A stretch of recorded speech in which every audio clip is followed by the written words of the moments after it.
Hello बच्चों, question अब the question states that a boat having a speed 5 km per hour in still water cross a river of width 1 km along the shortest possible path in 15 minutes. The speed of the river in kilometer per hour. तो suppose करते हैं, मान लीजिए हमारे पास first discussion का diagram देखते हैं कि हमारे पास एक रिवर है जिसकी विड्थ हमें गिवन है 1 किलोमीटर. सपोज ये हमारे पास रिवर है और यहाँ पर इसकी जो विड्थ हमें गिवन है वो हमारे पास है 1 किलोमीटर लाइक दिस. अब एक पर्सन है, बोट है जिसकी स्पीड हमें गिवन है 5 kilometre per hour in still water. अगर उसे शॉर्टेस्ट पाथ को कवर करना है, it means it will follow this path, this is the shortest path.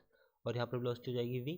और जो इसका मतलब शॉर्टेस्ट पाथ अगर कवर करना है तो बोट को कुछ इस डायरेक्शन में मूव करना पड़ेगा, क्योंकि जो वेलोसिटी होगी हमारे पास रिवर की वो कुछ डायरेक्शन में होगी. यहाँ पर हमारे पास वेलोसिटी इस डायरेक्शन में होगी. So this is velocity of boat, this is the shortest velocity. और ये हमारे पास है वेलोसिटी ऑफ रिवर. तो मुझे फाइंड आउट करना है कि जो स्पीड ऑफ रिवर होगी वो क्या होगी. फर्स्ट की concept for this question, as we know speed के लिए हमें चाहिए distance upon time, distance upon time speed निकालने के लिए. तो इसी कंसेप्ट को देख के हम देखते हैं कि जो रिजल्टेंट वेलोसिटी होगी हमारे पास वो कितनी होगी.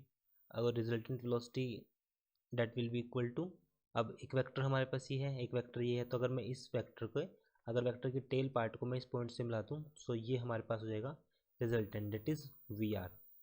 और वी आर, और इसको हम बोल सकते हैं सिंपल वेलोसिटी ऑफ रिवर, क्योंकि वी आर और वी आर हमारे पास यहाँ पे देख सकते हैं वेलोसिटी ऑफ रिवर हमारे पास ये हो जाएगी. तो अगर मैं शॉर्टेस्ट वेलोसिटी की बात करूँ वी, शॉर्टेस्ट डिस्टेंस कितना है 1 किलोमीटर और टाइम हमें कितना किया ना 15 मिनट. 15 को हमने 60 से डिवाइड किया ताकि इसको आवर्स में बदल सकें. तो यहाँ पे आएगा हमारे पास 60/15, तो ये वैल्यू आ जाएगी हमारे पास 4 किलोमीटर पर आवर. ये वेलोसिटी आ गई. और अब हम देखते हैं कि जो वेलोसिटी ऑफ रिवर यहाँ पे it will act as a hypotenuse, और ये हमारे पास परपेंडिकुलर है, ये हमारे पास एक बेस की तरह एक्ट करेगा. सो सिंपली पाइथागोरस यहाँ पर अप्लाई किया, velocity of B square minus V square. Velocity of boat हमें गिवन है कितनी है 5 का स्क्वायर किया 25, और वेलोसिटी ऑफ वी हमारे पास है 4 का स्क्वायर किया 16. सो 25 माइनस 16 ये आ जाएगा 9 का स्क्वायर रूट आएगा हमारे पास 3. सो वेलोसिटी ऑफ रिवर आएगी हमारे पास 3 kilometre per hour. So it will be our answer. I hope solution is understandable. Thank you.